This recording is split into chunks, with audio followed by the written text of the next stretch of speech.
Welcome to this edition of Riskex News Review. In this edition, Tesco is fined £8 million after a fuel leak, beards are banned by a housing maintenance company, and 22 cleaners are awarded damages after using disinfectant. Tesco Stores Limited has pleaded guilty to a major pollution incident and been fined £8 million plus costs after a petrol leak at one of their filling stations. The site in Haslingden in Lancashire leaked petrol into the sewerage system and nearby rivers, and Tesco stores were found in breach of the Dangerous Substances and Explosive Atmospheres regulations, contrary to the Health and Safety at Work Act, and in breach of the Environmental Permitting regulations of 2010. The leak came from a filling tank at the Tesco petrol station and was allowed to continue for more than 24 hours. As a result, local residents sought medical help after petrol odours drifting up from the sewer network caused headaches and nausea. Some of the petrol found its way into local rivers, causing environmental damage, with dead fish reported up to 10 kilometres away. Residents living up to 1 kilometre away were also affected by the leak, with the smell remaining in homes for a number of days.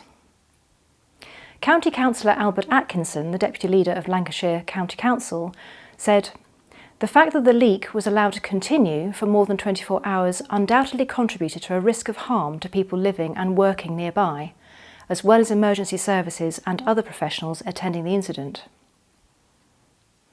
A Tesco Stores spokesperson responded to the sentence, saying that, "We sincerely regret the fuel spillage incident at our petrol station at Haslingden, and we're sorry for the impact it had on the local environment, our customers and the community. This was a deeply unfortunate, isolated incident and one for which we have taken full responsibility." Tesco Stores also stated that since the incident, they have inspected petrol stations, introduced a new real-time monitoring system and made other improvements to prevent similar events. A debate has recently been sparked about the wisdom of one company introducing a ban on beards, suggesting that being clean-shaven is the only way that protective dust masks can be worn effectively. Housing maintenance firm Mears recently announced that all workers should be clean-shaven and that beards were no longer accepted. They did state that they would consider, but not guarantee, exemption on medical or religious grounds. This prompted complaints from the Unite union, who said the measure was merely a cost-cutting exercise. They suggested that cheap, ill-fitting masks could be less effective, whereas other forms of masks that have their own airflow, such as helmets, hoods and visors, could be used safely with a beard. It was pointed out that the decision by Mears has cultural, religious and personal issues, requiring sensitivity in making such statements. Unite's National Health and Safety Advisor, Susan Murray, said, "An employer should first assess the risks presented by exposure to hazardous substances, then identify the steps needed to adequately control the risks, put them into operation, and ensure that they remain effective.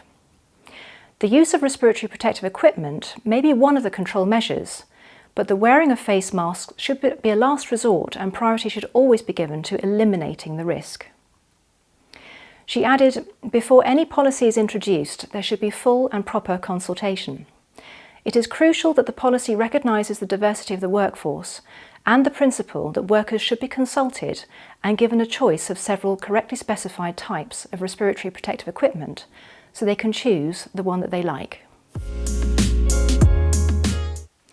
22 cleaners in Devon have been awarded £70,000 in damages after they were made ill by using a hazardous cleaning disinfectant. The cleaners at the Torbay and South Devon NHS Foundation Trust started using Actichlor around 7 years ago, but were not given any training in its use. They experienced symptoms such as runny eyes, nose sores and wheezing coughs. Masks that had been supplied were deemed to be useless and the protective goggles couldn't be used by anyone wearing glasses. After managers ignored their concerns, the cleaners contacted their union, Unison, whose investigation found that the Actichlor was being mixed with hot water in small enclosed rooms. This led to the cleaners inhaling toxic fumes. The ill health that they subsequently suffered led to lost time, and some even took early retirement due to illness. The lack of training meant that the cleaners did not know the disinfectant should have been diluted with cold water and in a large ventilated space. The case went to court and the cleaners were awarded the compensation because the hospital had supplied substandard equipment and had failed to comply with the COSHH regulations. The lesson in this case is that employers shouldn't expect staff to use dangerous substances without training or the correct protective equipment to keep them safe. Education and communication are key, along with adherence to the appropriate COSHH guidelines. If you've missed any of our recent video bulletins, they're all available for you to watch via the News tab on our website www.assessnet.co.uk. Thanks for watching.